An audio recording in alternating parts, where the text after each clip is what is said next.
r/ask Reddit. What are the not so fun parts of sex that no one talks about? After doing it with a condom on, the ducking AutoZone smell. That was oddly specific and shockingly accurate. The uncomfortable positions that you have to be like, okay stop, I gotta move. This hurts. Ow, you on my hair. Getting fingered by someone who did not cut their fingernails. Or someone who just cut their fingernails. The cold wet spot on the bed. Keep a clean washcloth nearby or duck on a towel. Everybody needs a mung bag. Just make sure to wash it like a civilized couple and don't store it in the linen closet where unwary guests might think it's a spare towel, while secretly kinda hilarious. This is also considered bad form in guest hosting. Lying there waiting for your other half to come with the tissues. When the other person isn't into it and the mood but doesn't just say it. The old dead fish routine that makes you not want to have sex with anyone for a while, including yourself. Having to push pets away that won't get off the bed and just sit there staring at you. My dog jumped up on the bed once and licked my partner's ass. Not great for the mood. Cough cramps. Dear God. Oh, and when she bounces a little too hard on top and you slip out and get crushed. Heh, thanks. Gold. You slip out and get crushed. SSS.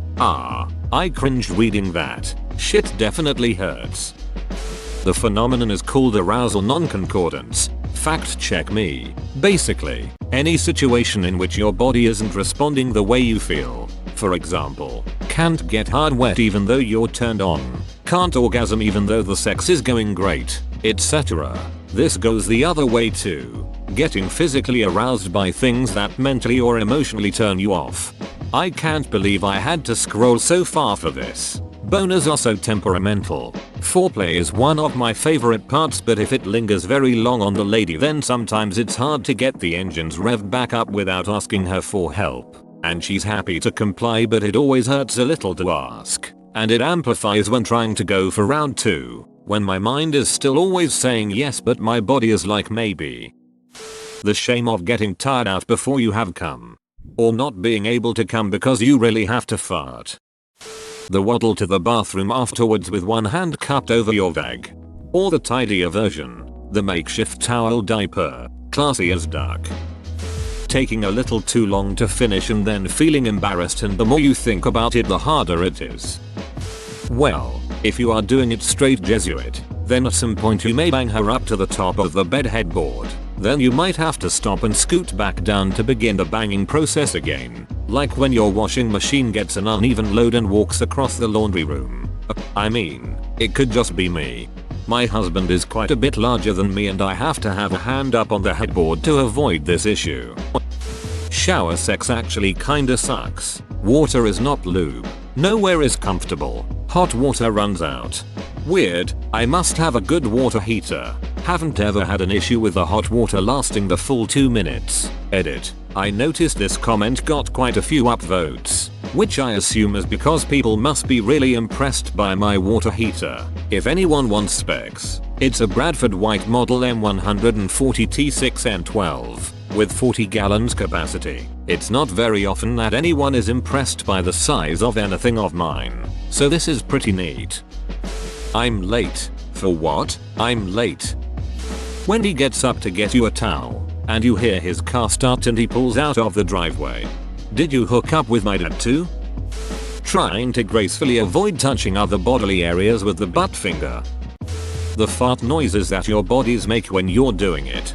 I'm a little concave in the chest, and sometimes when we are close an air pocket happens and it makes the best fart sound ever. Cramp. Dealing with birth control pill side effects.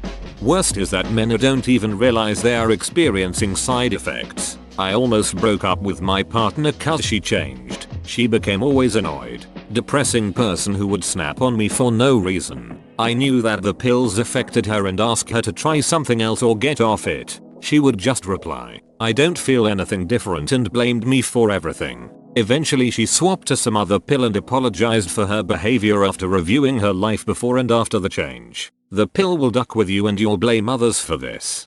In her defense, the change is often super gradual. My entire personality changed when I went on the pill. But I had also changed my life situation and I was just getting older, so I assumed my edginess and my loss of libido was a natural change. I actually went off of hormonal BC unintentionally for a while. My partner was away for a few months and my script ran out, so I just kinda figured I'd get around to refilling it when I was getting laid again. And once the hormones ran out, I felt ask me anything-zing.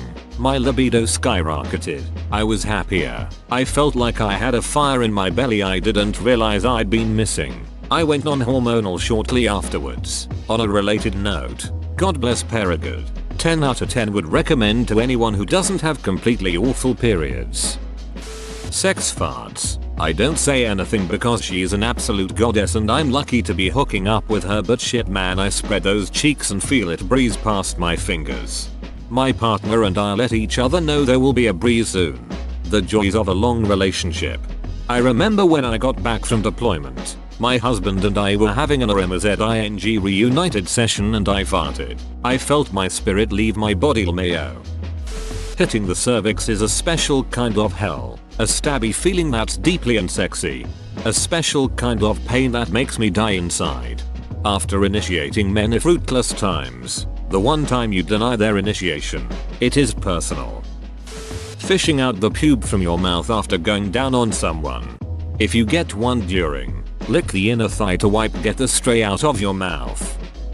Semen is such a beach to wash away. Lube is a pain in the ass to clean up. The dog never wants to move from its spot on the bed. Long hair getting in the other person's eyes. Choking on pubes. Never being able to get the pube out of the back of your throat. Semen or lube between your butt cheeks. Poop on butt toys. Accidentally forgetting which finger was in whose butts. Eating someone out, ass or puss, and getting toilet paper in your mouth. Getting rug burn on your kitten from a guy who has harsh stubble. Being able to feel when a girl has to shit if you finger her. I will update when I think of more. Update. Being able to feel poop in someone's a-hole when you finger it. Update 2. Forgetting to wash your hands after fingering a girl's kitten and then smelling vag later in the day when you're eating. Having someone come in your ass and farting poopages for hours after.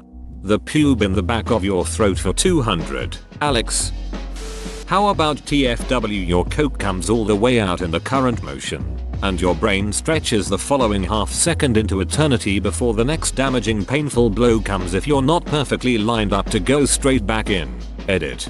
Thank you kind stranger for the silver. This blew up while I slept. My most upvoted post has to be about one of the most painful things I've ever experienced. I will admit, however, that for as much pain as I've gone through with this, I think I can only recall one time where she exhibited any pain and I just thought it was a sympathy thing at the time. I genuinely didn't know think about how much this could hurt you ladies out there. For this I genuinely apologize. This should be higher up. It's not just painful for the coke, it's also painful for the receiver. If you're like me, you sweat fairly easily, so being on top means I'm dripping off my face and usually it landing in or around my girlfriend's eyes and mouth. We've often talked about a sweetband, but I'm not sure if it would increase passion or cause laughter. I can already imagine it. Come poke me. I'm horny oh. I'll grab the headband and be right in. Get it? Never mind. How to deal with a sexual partner with low self-esteem. No matter how hard you try, you can't make them feel sexy. Then you call into question your own worth as a partner. Is it my fault? What am I doing wrong? Leading to a eventual breakup that leaves you with partial low self-esteem. Hard to bounce back from. Edit. Bro, I am overwhelmed with the response to my comment. I had a moment of clarity and typed straight from heart. I've read every comment and can see that we all have so much love to give still. Let's all make a vow to cast away our esteem issues as best we can. Live life and love to our fullest potential. As a man, I think Lil Wayne said it best. When I come to my senses. The mindset before and after is so different. I'm like a super hentai dog before and after. I'm like a monocle wearing Puritan. Someone being painfully rough unless you're into that. The smell afterwards. Sometimes the sweat makes the bed wet. Either partner being unwashed. The person on top panting and you breathing the same air. The person on top panting and you breathing the same air. Maybe it's gross, but I think that's extremely intimate. Unless they have bad breath. Finding a person to have sex with is not so fun. No, that's easy. Finding someone you want to have sex with is typically a lot harder. If doing anal, then expect poop residue of some sort, then the wet spots on the bed from the aftermath. Obligatory edit. Thanks for the upvotes, poop stained anal goers. Did anal with a hookup many years ago. Ended up with a pretty significant skid mark on the bed after. She was mortified. Like beside herself mortified. Apologizing up and down. I was like, look, I'm the one who put my dong up your ass. I expected a little collateral damage. That's the spirit. If you're going to party in poop's house, don't be upset when poop shows up. If you're not in shape, sex is work. If you are in shape, sex is work. You're just good at work. Setting up and breaking down. Restraints and toys that need to be taken out and put away. Inflating, deflating your partner. A bed that makes more noise than the person you're having sex with. Guy. Oh, you like that? Bed. Oh yeah. The cons of shower sex. One of you is always cold or getting water sprayed in your face. Water is like an anti-lubricant. It's usually cramped and uncomfortable. You run the risk of slipping and seriously injuring yourself or both of you. Shower sex. Everything that's supposed to be wet isn't, and everything that isn't is. The amount of pain when she's not wet. Doesn't matter if you aren't big. Unlubed holes will feel a bit coarse and painful to her. Always do the damn foreplay. Apparently, there's this thing where you come in your pants before the appetizer even begins. How do I know? Well, this friend told me it totally happened to him, so don't judge him. I think this might be my kink though. I love getting a guy too worked up. I've never done it on purpose, but if it happens, I find it super hot.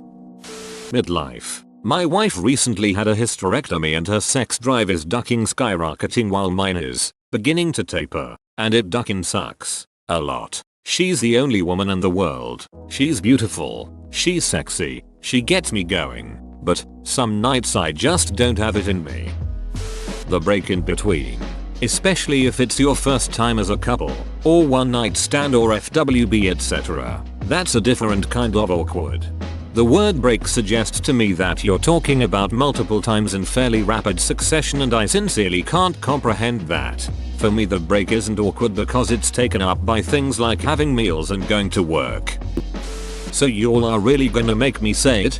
Okay. Spreading the labia, and when they don't, and everything isn't wet yet and they try to jam it in and the labia goes along for a very dry, painful ride, oof. When you wake up next to someone you hadn't had sex with.